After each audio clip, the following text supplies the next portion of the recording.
After dedicating 12 years to my father's company, I successfully increased its value to $75 million. However, during a family dinner, smiling, my dad unexpectedly declared that my brother would now take charge. That smile and those words struck me hard, but I masked my disappointment with a smile of my own. The next day at work would be pivotal. I can still vividly recall that moment.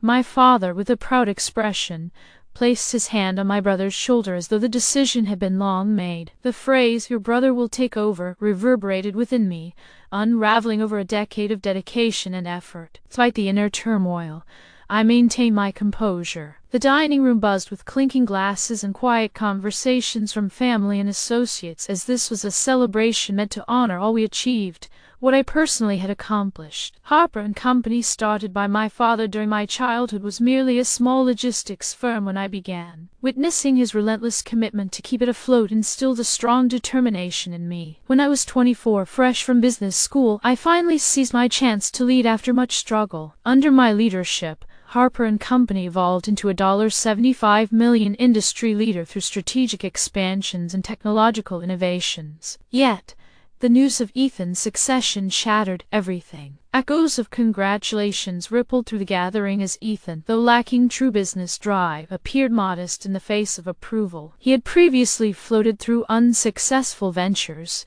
seeking influence rather than a genuine interest in logistics. For 12 years, I made crucial decisions, worked late nights, and negotiated contracts to uplift the company. Meanwhile, Ethan was absent from these efforts, only eyeing power. Despite swallowing my simmering emotions, I adhered to the family's norm of concealing vulnerability. A wine glass steadied in my hand as I participated in a toast to Ethan. Guests remained unaware of my inner conflict, and across the table, my mother sent me a knowing look. Unlike my father, she recognized my struggles but chose not to intervene. My father's decision invigorated Ethan, who glanced at me with a faint smirk, aware he had manipulated this outcome. My father, set in tradition, prioritized legacy over merit. To him, a son was meant to inherit the empire, a daughter's contributions viewed as impermanent. What they failed to acknowledge was the strategic position I had cemented over those 12 years. The upcoming morning, they would realize the depth of my influence. That night, I barely slept, reviewing the numerous sacrifices made for Harper and Company. My determination only strengthened as I realized their underestimation. By 3 a.m., I was in my home office, revisiting every significant company aspect: contracts, shares, and executive agreements. While they underestimated my resilience, I secured control beyond mere appearances. Ethan anticipated a seamless transition to power. He was unaware of the real developments. At precisely 8:45 a.m., I arrived at Harper and Company headquarters, the familiar environment unchanged. Yet today wasn't ordinary. It was a declaration of my fight. The atmosphere was uneasy, filled with whispers about my father's announcement. Eyes averted me, revealing a sense of the looming storm. My strides echoed confidently across the marble floors, my heels creating a rhythmic click with each step. I ignored those around me who seemed unsure of their allegiances. Displaying unwavering posture never let them witness you unraveled. Entering my office, I closed the door efficiently behind me. 15 minutes was all I had before my father and Ethan arrived, each under the illusion of stepping into their roles as CEO and successor. In those 15 minutes, their entire plan would collapse. Seated at my desk, I took a deep breath before powering on my computer. The monitor glowed, presenting a list of classified documents and agreements, ones they overlooked, deemed inconsequential. My fingers hovered above the keyboard as I opened the Executive Shareholders Agreement file. At precisely 9 a.m. a sharp knock sounded. The door opened without a response from me. My father and Ethan entered, radiating confidence. My father's was natural. Ethan's was calculated. My father swept in like a monarch surveying his realm, and Ethan, in his expensive navy suit, offered a triumphantly smug grin. Oppressing a laugh, I waited as my father addressed me in his commanding tone as if bestowing a favor. "Lisa," he began, "I'm sure you're aware of the transition happening today." "Transition," I mused. Interesting choice of words. "I'm aware," I replied, leaning back. Ethan's smirk widened. "Good," my father nodded, mistakenly assuming agreement. "Ethan will assume the position of CEO. We need you for the handover, to acquaint him with operations before you move on." I raised an eyebrow, echoing, "Move on?" Feigning ignorance. Dad, you're mistaken, I said, watching irritation twinge his expression. Compliance had always been a given. He wasn't prepared for defiance. Lisa, he retorted sharply, as if addressing a petulant child. This decision isn't up for debate. Smiling, I responded, Oh, I know, Dad. But here's the thing, you're not empowered to make that decision. Ethan scoffed dismissively. Lisa, don't complicate this, he urged. I ignored him and grabbed the remote, lighting up the large screen with the Executive Shareholders Agreement document, signed August 17, 2015 by Lisa Harper, James Harper, and Ethan Harper. Watching my father's pallor, I turned to Ethan. Do you even know what this document entails? I inquired. He stood stiff, arms crossed. It's a shareholders' agreement, he guessed. I nodded. Yes, and do you understand its implications? I highlighted a key clause. Drafted during Harper and Company's restructuring, it stipulates any executive power transfer requires all majority shareholders' approval. Meeting my father's gaze, I added, I hold 60% of the company's shares. Silence engulfed the room. My father's face hardened. That's impossible, Ethan muttered, leaning forward. Actually, it's very possible, I said smoothly. While you failed at every venture and Dad played patriarch, I secured my position. I leaned forward. Remember 2017 expansion? You traded 15% of your shares for my capital investment. In 2019, amid our legal battle, another 10% transferred as collateral, forgotten though you never reclaimed it. Combined with my original 35%, I became the majority shareholder. My father's jaw set tight, but Ethan panicked, spat, You have to be bluffing. I presented another document.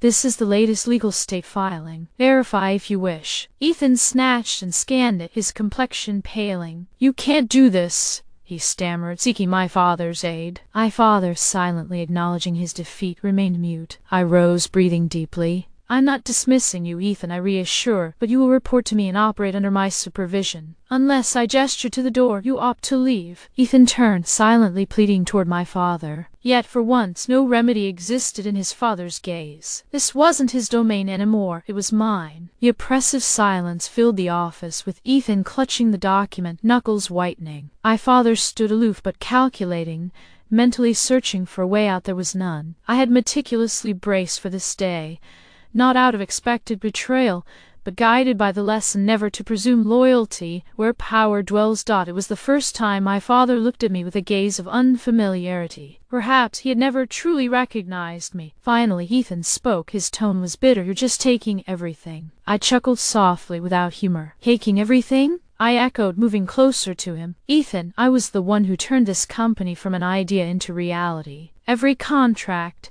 every expansion, and every innovation were my doing. While you were failing upwards, I kept this company alive. So no, I'm not taking anything. I'm preserving what's mine. Ethan's face contorted with anger, but he couldn't argue because he knew deep down I was right. Tragically, my father knew it too. He had spent years thinking that bloodline was more important than capability, assuming his son would inherit what was rightfully mine. He underestimated me, and now faced the consequences.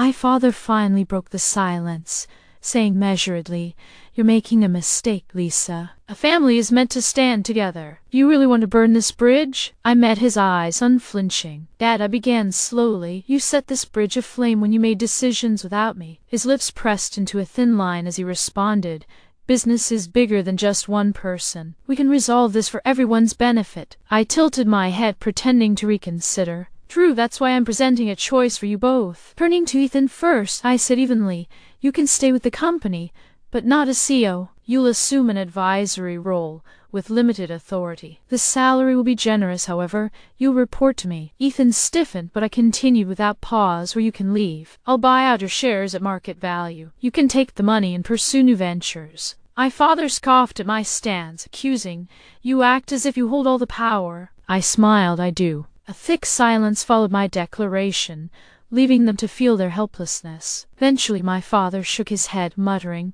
I never thought you'd do this, not to your own family. His words stung, but I wanted to retort that he did this himself, choosing to sideline me. Still, I didn't, because it was irrelevant now. What mattered was they wouldn't usurp what I'd built. Ethan stormed off first. Good riddance. He'd seek out relatives, family, friends, painting himself as the victim of a corporate betrayal. But I didn't mind. Approval wasn't my objective. Securing my future was. My father lingered briefly, seemingly hoping I would change my mind. When I didn't, he nodded slowly. "You've changed," he said quietly. I met his eyes. "No, Dad. I just stopped pretending before he also left." I exhaled, settling back into my chair. Victory should have been sweet, yet as I assessed the empty doorway, there was a lingering ache. Part of me had always craved my father's approval, foolishly believing that relentless work would earn it. But truthfully, he never really saw me. Now, he had no choice but to acknowledge the true leader of Harper and Company. Turning back to my computer, I focused ahead. 12 years were spent building this enterprise. The next 12 would make it inviolable. Ethan and my father nearly took everything, but ultimately they lost it all. For the first time in 12 years, my office felt devoid of noise. No calls from my father, no emails from Ethan. Only silence. But silence signified a looming conflict, not peace. I knew my father wouldn't retreat quietly, and Ethan would fight aggressively to reclaim what he mistakenly viewed as a birthright. I wasn't naive enough to believe this was the end. It was merely the beginning. By the next morning, an undercurrent of unease was perceptible within the company. Employees who had previously welcomed me now seemed hesitant, wary of choosing sides. A few department heads were avoiding eye contact.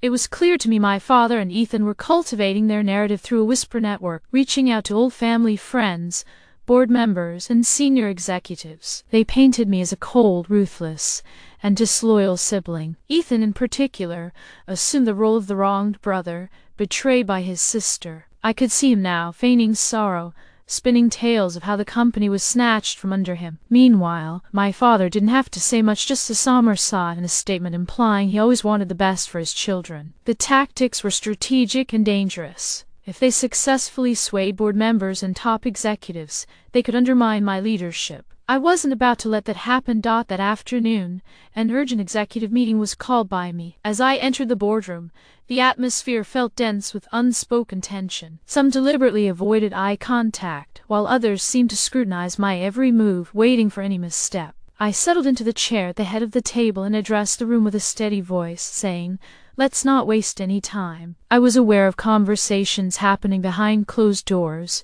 murmured over drinks. My gaze intentionally lingered on each person, making them fidget with discomfort. "Some of you might be questioning the longevity of my leadership," I stated. There was silence, only a few visibly tensed at my words. I tapped my fingers lightly on the table's polished surface. "Let's address this head on." Behind me, I brought up a presentation filled with hard data and concrete numbers. In 5 years, I've transformed this company from a faltering regional business into a $75 million industrial leader. Under my guidance, our revenue grew by 300%, and we've expanded into 6 additional markets, I continued. Then I directed my attention to the CFO, Paul, and asked if there were any financial indicators that suggested trouble under my leadership. He hesitated before shaking his head, confirming there were none, further adding that future projections indicated 20% growth in the upcoming quarter. I nodded in acknowledgement. "Let's be truthful about the real issue here," I pressed on, leaning forward. "My father and brother aren't upset about failures in leadership. They're frustrated because they expected me to hand the reins over to Ethan, regardless of his competencies or the outcomes," I declared into the silent room. The real shock was yet to come. "I've also uncovered that some of you were approached within the past 24 hours, offered incentives to advocate for my resignation," I revealed, slightly tilting my head. "If anyone wishes to come forward about these discussions, now is the time." After a nervous pause, a senior executive spoke up, admitting to receiving a call from my father about possibly appealing to the board. "And did he offer anything in exchange for your allegiance?" I inquired. After another pause, he nodded slowly. "There it is," I said, exhaling as I rose. "My father established this company, and I acknowledge that. However, it's under my leadership that we've reached new heights, and I won't let him orchestrate from the background," I declared firmly, letting my voice convey restrained severity. "Should he seek a confrontation, he's more than welcome." I collected my documents, looking each executive in the eye. "If any of you believe my father and brother should take control, do so now," I challenged. Silence reigned as not one moved. Satisfied, I exited head high. This was about more than my company. It was about ensuring they never presumed to usurp it again. That night I made a decisive call, not to board members or shareholders, but to the media. By morning, the business pages of major outlets carried the headline, "Power Shift at Harper and Co. Lisa Harper outmaneuvers family in boardroom battle." The following day, as my story dominated the press, my inbox overflowed with emails, missed calls, and messages from journalists, investors, and board members. While some offered support, others were cautious, but the recurring question was, is it true? I let them wait. I comprehended my father's strategy. He was an artist of public perception, understanding the sway of reputation in business. Unable to unseat me directly, he aimed to erode my public standing. By midday, the first counterattack came in the form of a professionally crafted press release riddled with falsehoods. Harper and Company has always been a family-run entity. Despite recent changes, we remain steadfast in honoring the principles upon which we were built. Leadership transitions are part of progress, and we aim for a seamless shift as we move forward. Beneath the surface, the message was clear. Lisa is reckless. Lisa is unstable. Lisa isn't a team player. Their insinuations infuriated me, but I wasn't caught unprepared. Watching reports dissect my leadership, is Lisa Harper too assertive? Would her combative approach jeopardize the company's future? Can she recover from this peer nightmare? Was frustrating, but I had anticipated my next move. If my father and Ethan aimed for a public showdown, I was prepared to outmaneuver them. My reaction wasn't to issue a statement or convene a press conference. Instead, I made a crucial call to a trusted connection in investigative journalism. "I've got a lead for you," I mentioned, urging a quick execution. An hour later, documented evidence of dubious business practices under my father's regime was sent over. Within a day, the exposé broke. Behind the scenes at Harper and Co., a history of concealed debts and financial deceptions. The article was harsh, crediting my efforts to rectify the company's financial chaos while criticizing my father's leadership flaws. In the past, it became clear that I was the driving force behind Harper and Company's survival, and just like that, the storyline shifted. The board's doubts dissipated, investors paused their reservations, and my father found himself cornered. 2 days after this realization, my father contacted me. I let the phone ring 3 times before I picked up. "Lisa," he began, his voice tense, "we need to talk." I reclined in my chair. "Do we now?" Silence followed until he sighed. "You didn't have to do that." I chuckled softly. "Neither did you," he retorted. "The company was meant to be a legacy for the family, for both of you." A familiar pang hit me.